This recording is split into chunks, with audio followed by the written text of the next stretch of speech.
Sofia grew up in a small town in Georgia, where the smell of her grandmother's kitchen was the first thing she remembered. From the time she was 7, she stood beside her grandmother, watching how simple ingredients could become something that made people close their eyes when they took the first bite. Honey cakes with cardamom, warm sourdough bread that crackled when you broke it open, salted caramel desserts that stopped time. From a young age, Sofia had one dream: to own a warm cafe where strangers could walk in and leave feeling like they had been home. She held that dream quietly for years, and when she turned 20, she decided it was time to go find it. The night before Sofia left for Atlanta, her father sat with her on the porch. He reached into his shirt pocket and pulled out a small cloth pouch. Inside were a few coins, everything he had saved over the past months without telling anyone. "It's not much," he said quietly, not looking at her. "I wish it were more. I wish I could give you everything." He paused. "But I want you to know, seeing you succeed is the only dream I have left." Sofia took the pouch with trembling hands. She didn't count the coins. She held them like they were gold. "I won't waste it, Papa," she whispered. He finally looked at her, his eyes soft and full. "I know you won't." The city did not welcome her. She walked into restaurant after restaurant, her chin up, her voice steady. Every time the answer was the same. "Do you have a culinary degree?" "No." "Professional kitchen experience?" "No." "We'll be in touch." They were never in touch. The days were long and the nights longer. Sofia had only her father's coins and her grandmother's recipes. Every evening, she bought a single loaf of bread, the cheapest thing she could find, and ate it alone, telling herself tomorrow would be different.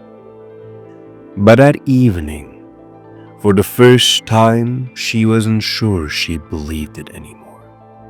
It was on one of those evenings that she turned down a quiet street and stopped in front of a small cafe called Maren's. Maren's cafe looked like it had given up. A faded sign, peeling paint, broken tables, an empty display case. Behind the counter stood an old man named Harold. He had kind eyes and tired hands. "I don't have money to pay much," he said when Sofia asked about work.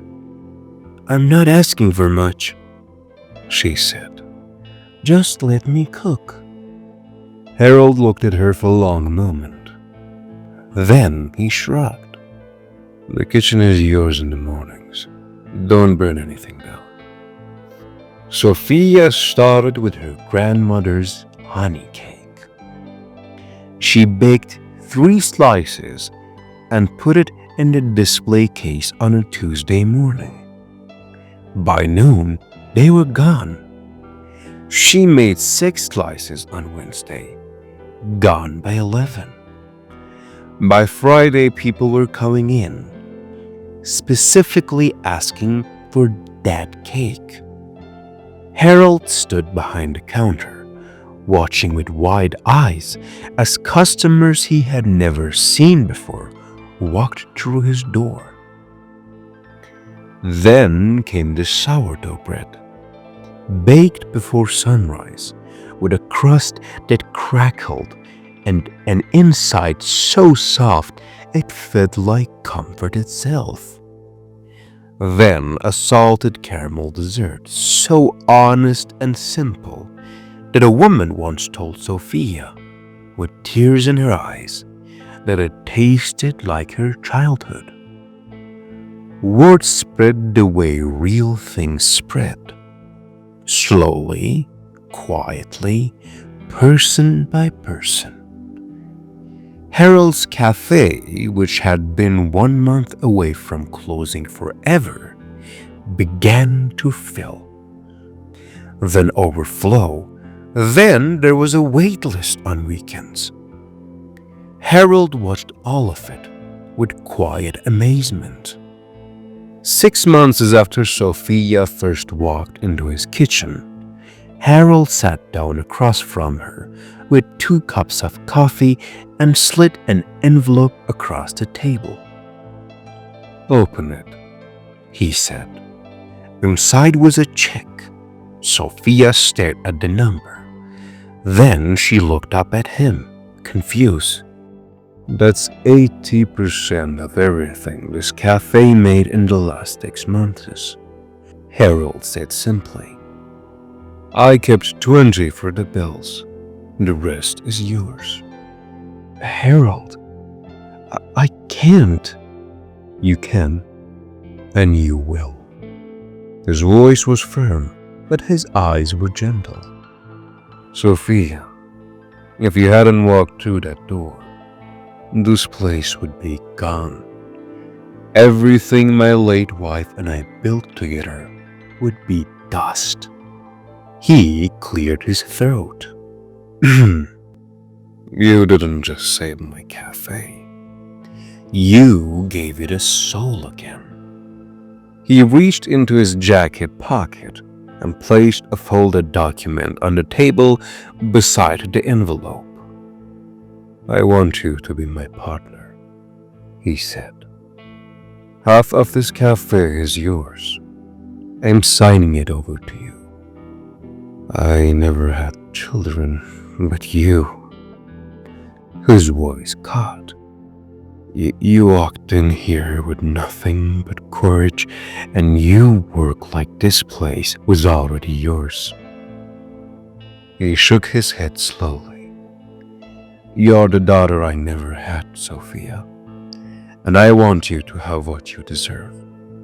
If my wife were still here," he added quietly, "she would have done exactly this." The tears came before Sofia could stop them. "Thank you, Harold," she managed. He waved his hand. "Thank your grandmother." Sofia called her father that night. When he heard her voice, he asked immediately, "Are you okay?" "I'm more than okay, Papa," she said. She told him everything. When she finished, the line was quiet for a long moment. Then she heard it, the sound of an old man crying softly. "Papa." "I'm fine," he said quickly. I'm so proud of you, my girl." Some people wait for the right door to open. Sofia knocked on every door until one did.